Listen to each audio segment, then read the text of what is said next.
오늘 1월 18일은 2021년 우수입니다. 우수. 예, 우수. 우수는 바로 24절기 가운데 하나입니다. 그 이른바 24절기 가장 앞에 있는 입춘 다음에 우수라고 되어 있죠.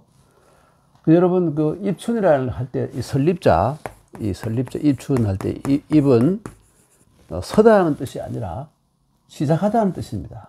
봄이 시작됐다는 뜻이죠.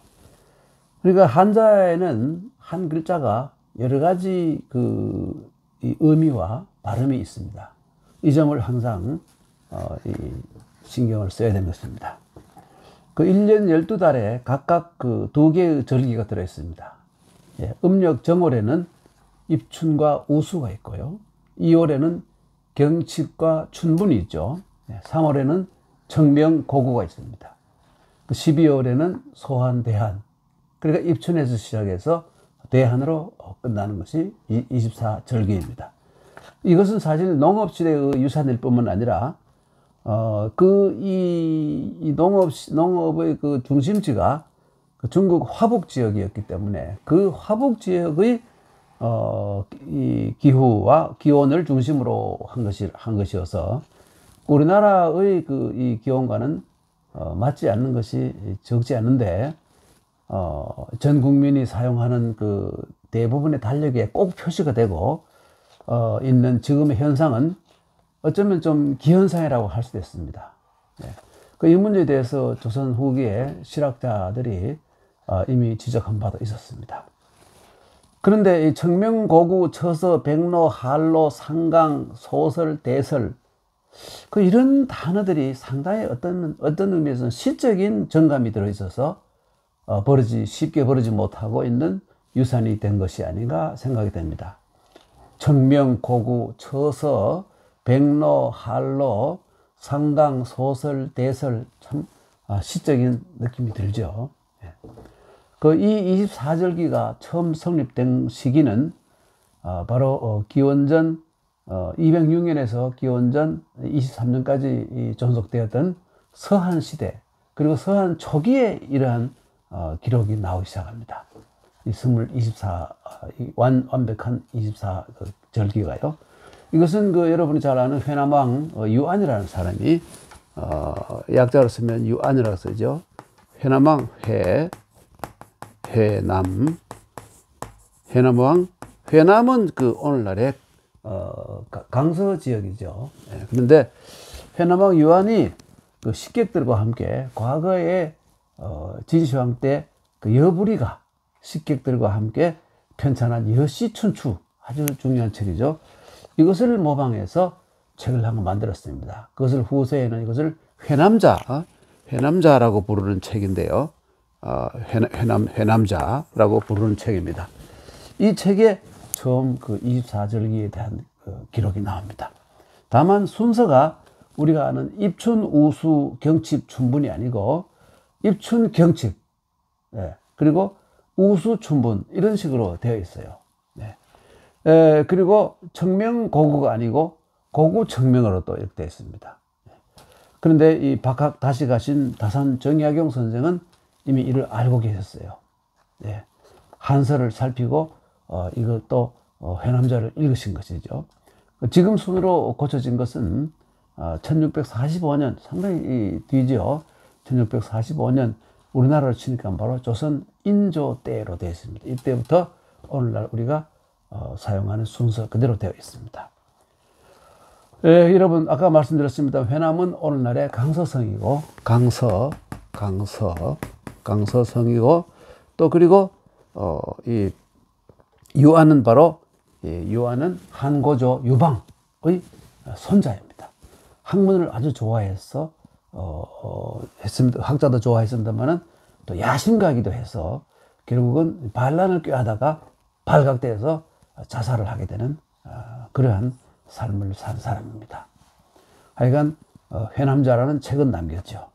우자에 여러분 우자 있지 않습니까? 우자의 이 갑골문에서 보면 어떤 모양이냐면 이렇게 하고 이렇게 되어 있어요. 이것이 이렇게 변하는데, 지금 이 부분, 이게 뭐냐? 이게 바로 구름입니다, 여러분. 이건 빗방울이고요. 이렇게 변하죠. 여러 가지 형태가 있습니다만은, 하여튼 위에 있는 것은 구름이에요.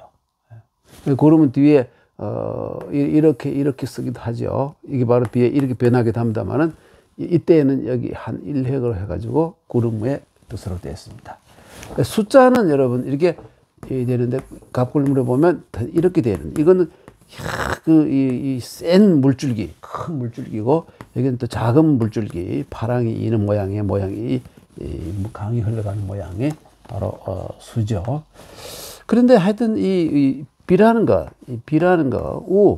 우수의 이 비라는 것은 참으로 인간에게 화와 복을 다 주는 묘한 것이라고 할 수 있죠. 많이 내리면 어떻게 됩니까? 많이 내리면 재앙이 됩니다. 많이 내리면 재앙이 되고, 또 적게 내려도 재앙이고, 그리고 진짜 안 내리면 이건 정말 큰 재앙이고 말이죠.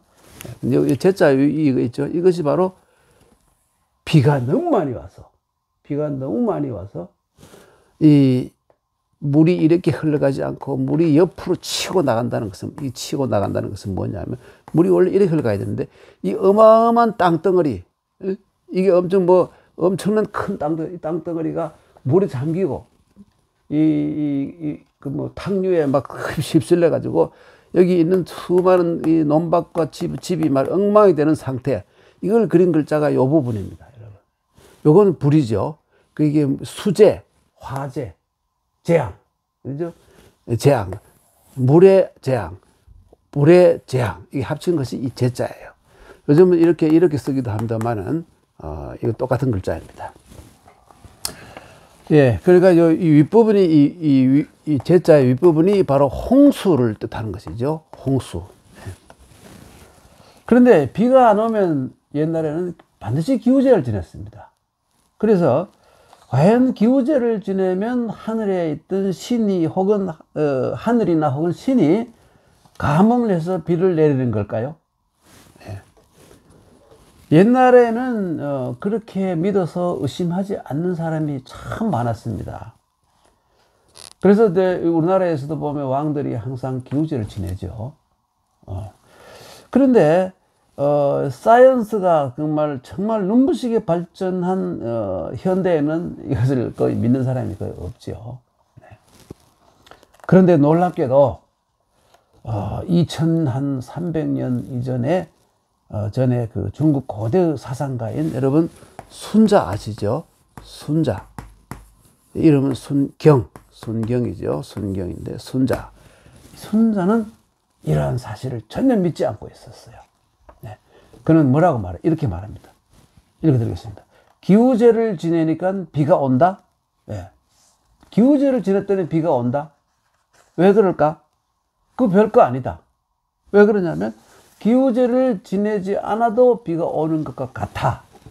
이것은 무슨 말이냐면 비가 올 때가 돼서 오는 것이지 기우제를 지냈다고 오는 것이 아니라는 겁니다. 일식 혹은 월식이 있을 때 그것을 그쳐달라고 비는 것이나, 가뭄이 들었을 때 기우제를 지내는 것이나, 혹은 거북점을 치고 혹은 시초점, 주역점이 포함되는 시초점을 친 다음에 어떤 국가 대사가든 큰 일을 결정하는 것은 실제로 그것이 효과가 있다고 생각해서가 아니라 꾸미는 것이다. 나쁜 의미에서 꾸미는 것이다. 그러므로 군자는 그것이 이른바 점치고 하는 모든 기우제를 지내는 것이 꾸미는 것임을 알고 있고, 어리석은 백성들은 하늘 혹은 신이 그렇게 하는 것인 줄 안다 이겁니다. 그러니까 꾸미는 것이라고 생각하면 길하다는 건 뭐냐면 그걸 충분히 이용해서 자기의 이권을 챙길 수 있는 것이고, 신이 그렇게 하는 것이라고 얘기한다면 흉하다 그랬습니다. 바보다 이거예요. 어리석은 백성들을 쏟고, 이 머리 좋은 인간들에게 머리 나쁜 인간들이 쏘은 역사다 이겁니다. 정말 대단히 화끈하고 놀라운 주장이죠. 이런 주장이 순자에 실려 있습니다. 그래서 후세에 순자가 배척을 받고, 또 성악설도 있습니다만 배척을 받는 그 이유 가운데 중요한 이유가 하나가 된 겁니다. 그러나 오늘날 순자라는 책을 보면 놀라운 발언이 참 많습니다. 이것도 그 중에 하나예요. 그런데 뭐 그 사람이 꼭 순자를 받는지 안 받는지 모르겠습니다만은 그 일본 에도 시대의 그 훌륭한 대표적인 사상가 가운데 그 오규 소라이라는 사람이 있습니다. 오규 소라이라는 사람인데 이 사람은 무슨 말을 했는지 제가 기록해 놓은 걸 읽어드리겠습니다.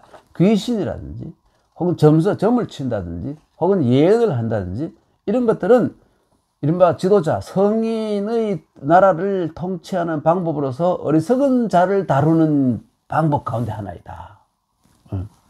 어리석은 자를 다룬다는 것은 성인이 다스리는 방법 가운데 하나로서 바로 어리석은 백성은 어리석기 때문에 도리를 타일러서 의심하지 않게 할 수가 없다 이겁니다. 어중간한 도리는 의심의 씨앗이 된다 이거예요. 따라서 귀신이니 점이니 예언이니 하는 방법은 이 지도자들이 어리석은 백성들의 마음을 일치시켜서 자기가 하는 행위, 자기가 하는 통치를 의심하지 않게 하는 것이다. 이거 정말 순자의 얘기와 거의 합치되죠. 거의 비슷한 얘기죠.